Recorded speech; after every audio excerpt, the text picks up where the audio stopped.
Hello and welcome friends, स्वागत करते हैं आपका द प्लॉट पजल के एक नए वीडियो में। कहानी की शुरुआत होती है और हमें बताया जाता है कि काफी समय पहले इजिप्ट का तानाशाह काली शक्तियों की मदद से लोगों को मार रहा था, जिससे परेशान होकर वहां के पुजारियों ने उसे रोकने का निर्णय लिया और उसके काले शक्तियों को एक एमुलेट में कैद कर उसे वहीं पर दफन कर दिया। इसके बाद कहानी प्रेजेंट में आती है, जहां हम रेगिस्तान में मार्क और उसके दादा जॉन को देखते हैं। यहाँ हमें उनकी बातों से पता चलता है कि वो दोनों पिछले 2 साल से उसी एमुलेट को ढूंढ रहे हैं, जिससे पास्ट में उन पुजारियों ने दफना दिया था। इसके बाद हम आर्कियोलॉजिस्ट जेसी को देखते हैं, जो अपने स्टूडेंट के साथ एंजॉय कर रहा था। लेकिन तभी टीवी में दिखाया जाता है कि जेसी की वाइफ आर्कियोलॉजिस्ट एलिस रेगिस्तान में एक एबेंडेंड फिल्म सिटी को ढूंढ रही है, जो तूफान आने की वजह से रेत में कहीं खो गया है। अब उस स्टूडेंट को जैसे ही पता चलता है कि जेसी शादीशुदा है, तो वो उस पर बहुत गुस्सा करती है और वहां से चली जाती है। वहीं दूसरी तरफ वो दोनों उसी साइट पर आ जाते हैं, जहां मार्क एलिस को बोलता है कि वो दोनों भी इस काम में उनकी मदद करना चाहते हैं। एलिस पहले तो उन्हें मना कर देती है, लेकिन जॉन के रिक्वेस्ट करने के बाद वो उनकी बात मान जाती है। इसके बाद वो दोनों अपने काम में लग जाते हैं, जहां जॉन पूरी ईमानदारी से उस एमुलेट को ढूंढ रहा था और लकीली आज उसकी किस्मत उसके साथ थी। वो मार्क को अपने पास बुलाता है और उसे एक नई जगह पर खुदाई करने को बोलता है, जहां खुदाई के दौरान उन्हें एक बॉक्स मिलता है और जब जॉन उस बॉक्स को खोलता है तो उसे वही एमुलेट मिल जाता है, जिसे जॉन काफी सालों से ढूंढ रहा था। लेकिन यहाँ हम देखते हैं कि मार्क को उस एमुलेट में कुछ खास लगाव नहीं है। यहाँ वो दोनों अपनी जीत की खुशी मना पाते उससे पहले ही वहां की जमीन धंसने लगती है और जॉन वहीं पर फंस जाता है।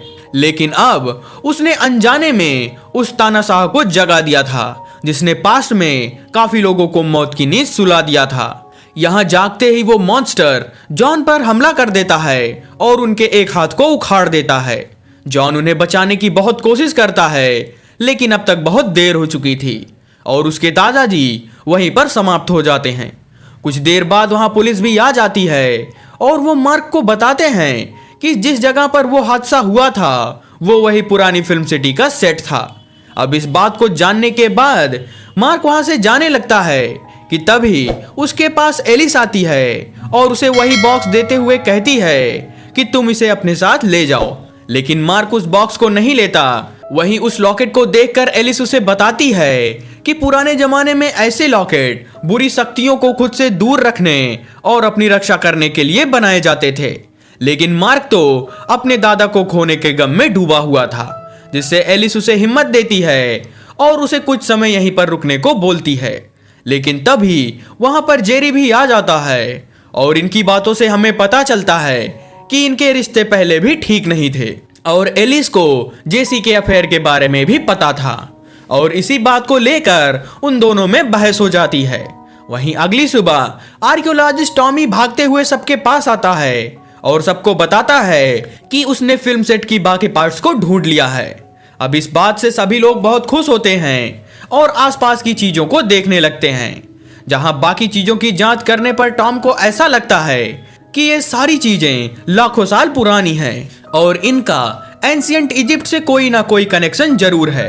वहीं दूसरी तरफ हम एक ट्रक ड्राइवर को देखते हैं, जिसे अपने आसपास कुछ अजीब चीजें महसूस हो रही थी और देखते ही देखते हजारों बिच्छू उसके ऊपर हमला कर देते हैं। अब उन भयानक बिच्छुओं को देखकर वो ड्राइवर बहुत डर जाता है और खुद को बचाने की कोशिश करता है और उसी हड़बड़ी में उसे ट्रक का गियर भी दब जाता है और वो ट्रक धीरे धीरे टॉमी की तरफ बढ़ने लगता है।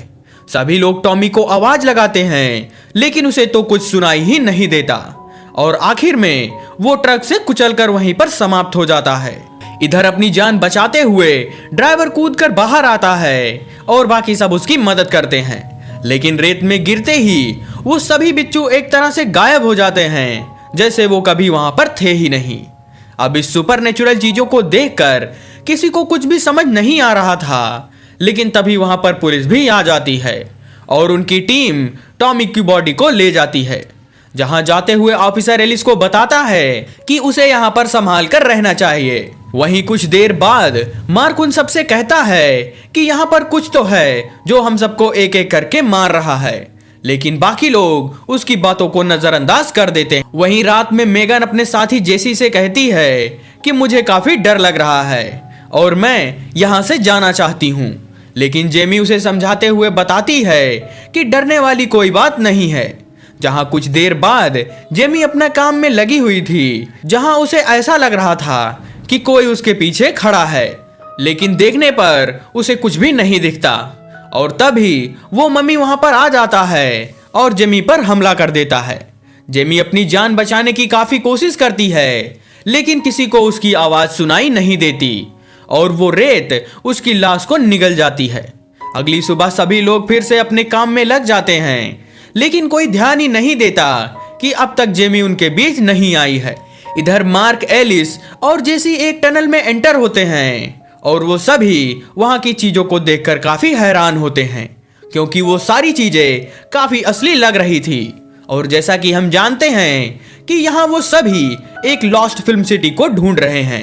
वो सभी आसपास की चीजों को देख ही रहे थे कि तभी वो मम्मी एलिस के पास से गुजरता है, जिसे देखकर एलिस कुछ बोल पाती उससे पहले ही वो मम्मी उन दोनों पर हमला कर देता है और उन्हें मारकर वहीं पर बेहोश कर देता है। इसके बाद वो इजिप्शियन मॉन्स्टर एलिस को मारने आगे बढ़ता है, लेकिन लकीली एलिस ने वो एमुलेट पहना हुआ था, जिसकी शक्तियों की वजह से वो मम्मी एलिस को कोई नुकसान नहीं पहुंचा पाता और वहां से गायब हो जाता है। इसके बाद मार्क केज से बाहर आता है और वो देखता है कि उसके बाकी साथी वहां से भाग रहे हैं। जहां जख्मी मेगन उन्हें बताती है कि एक मॉन्स्टर ने हम सब पर हमला किया था और इसीलिए सब अपनी जान बचाकर भाग रहे हैं। वहीं दूसरी तरफ एलिस उस टनल की दीवारों को देख रही थी, जहां उसे पता चलता है कि ये कोई फिल्म सिटी नहीं बल्कि एक इजिप्शियन जेल है, जहां इजिप्शियन अपने सबसे क्रूर राजा को कैद किए थे। अब इस पूरी कहानी को समझने के बाद जैसे उन सबको वहां से निकलने को बोलता है और वो सभी वहां से भागते हैं, जहां मेगन पहले ही वहां से निकल चुकी थी और वो सभी एक नए लोकेशन पर पहुंच जाते हैं, जहां रात होते ही एक सैंड मॉन्स्टर पेट्रोलिंग कर रहे ऑफिसर पर हमला कर देता है और उसे भी रेत में दफन कर देता है। इधर वो सभी बाकी चीजों को लोड कर रहे थे, लेकिन तभी वो इविल मेगन को अपने वश में कर लेता है और मेगन कुछ मंत्रों को पढ़ने लगती है, जिसे कुछ ही देर में वहां एक रेत से बना स्नेक आ जाता है और वो मेगन पर हमला कर उसे भी निगल जाता है। दूसरी तरफ एलिस और मार्क पुराने स्टूडियो में आ जाते हैं ताकि वो इस राज का पर्दा फाश कर सकें और ये जान सके कि आखिर वो इजिप्शियन मम्मी इन्हें क्यों मार रहा है। वो सभी वहां के डॉक्यूमेंट्स को देख ही रहे थे कि तभी स्टूडियो का केयर टेकर मार्क पर हमला कर देता है। जहां कुछ देर बाद मार्क की आंखें खुलती है और वो केयर टेकर को समझाते हुए बताता है कि एक इजिप्शियन मम्मी ने उनकी टीम पर हमला कर दिया है और वो एक एक करके उनके सभी साथियों को मार रहा है। अब इस बात को जानने के बाद वो केयर टेकर काफी घबरा जाता है और उन्हें शूटिंग की पुरानी वीडियोस दिखाते हुए बताता है कि फिल्मिंग के दौरान बहुत सारी रियल इजिप्शियन चीजों का यूज किया गया था और वहां के लोकल लोगों का मानना था कि वो सारी चीजें शापित थी। शूटिंग के दौरान एक लालची प्रोड्यूसर ने उस मैजिकल लॉकेट को चुरा लिया था, जिसकी वजह से एक इजिप्शियन मॉन्स्टर जाग उठा और उसने एक एक करके सभी को मारना शुरू कर दिया और जो कुछ उस मॉन्स्टर के कहर से बच गए थे वो सभी इस सदमे को नहीं झेल सके और एक एक कर पागल हो गए। वहीं दूसरी तरफ हम एक वर्कर को देखते हैं जिसे एक सुंदर लड़की अपने पास बुला रही थी और वो बिना कुछ सोचे उसके पास चला जाता है, लेकिन जैसी देखता है कि वो कोई लड़की नहीं बल्कि वही सैंड मॉन्स्टर है। वो मम्मी उस वर्कर पर हमला कर देता है और उसे भी समाप्त कर देता है। इसके बाद वो मम्मी जेसी पर हमला कर देता है, लेकिन जेसी मरना नहीं चाहता था और वो उस मॉन्स्टर के साथ एक सौदा करता है जिसमें वो वादा करता है कि वो उसे वो एमुलेट ला कर देगा। इसके बाद जेसी उस टनल में लिखी बातों को डिकोड करने में लग जाता है, लेकिन कुछ ही देर में काली शक्तियां उस पर हावी होने लगती हैं और वो भागते हुए एलिस के पास आता है और उससे वो एमुलेट मांगने लगता है, लेकिन एलिस उसे वो एमुलेट नहीं देती, जिससे गुस्सा होकर वो एलिस को मारने की कोशिश करता है और मार्क से वो एमुलेट देने को बोलता है। लेकिन तभी वहां बहुत सारे कीड़े आ जाते हैं और वहां की वेट्रेस पर हमला कर देते हैं, जिससे उन दोनों को वहां से भागने का मौका मिल जाता है और वो दोनों भागते हुए एलिस के दोस्त ब्रोमो के पास आ जाते हैं, जहां हमें पता चलता है कि ब्रोमो एक गन डीलर है और उसके पास बहुत सारे हथियार रखे हुए हैं। यहाँ वो दोनों उससे कुछ हथियार ले लेते हैं और वहां से आगे बढ़ते हैं। लेकिन तभी जेसी एलिस पर हमला कर देता है और उससे एमुलेट देने को बोलता है। यहाँ हम देख पाते हैं कि अब जेसी पूरी तरह से बदल रहा है। यहाँ वो मार्क पर हमला करता उससे पहले ही ब्रोमो उस पर गन तान देता है और उसे यहाँ से जाने को बोलता है। लेकिन तभी जेसी कुछ मंत्रों को पढ़ता है और वहां ढेरों सांप आ जाते हैं। ब्रोमो और मार्क उन सांपों से बचने की कोशिश करते हैं और उसी का फायदा उठाकर जेसी एलिस को लेकर भागने लगता है। मार्को एलिस को बचाने उसके पीछे भागता उससे पहले ही एक जायंट स्नेक जमीन को फाड़कर बाहर आ जाता है और उन दोनों पर हमला कर देता है। लेकिन मार्क के पास वो जादुई एमुलेट था जिसकी हेल्प से वो उस सांप को मार देता है। इसके बाद वो एक कार लेकर जेसी का पीछा करता है और उसे ऐसा करते हुए पुलिस भी देख लेती है। यहाँ वो दोनों जेसी को रोकने की काफी कोशिश करते हैं, लेकिन जेसी तो उन पर अंधाधुंध गोलियां बरसाने लगता है और इसी चक्कर में पुलिस की एक कार भी पलट जाती है। लेकिन सही समय पर मार्क जेसी की कार पर कूद जाता है और जेसी पर हमला कर देता है। जेसी उस पर गन से हमला करता है, लेकिन मार्क तो उसे कार से नीचे फेंक देता है। अब जेसी मार्क से हार चुका था, जिससे उसका वादा भी टूट जाता है और वो सैंड मॉन्स्टर जेसी पर हमला कर उसे अपने रेत में समा लेता है।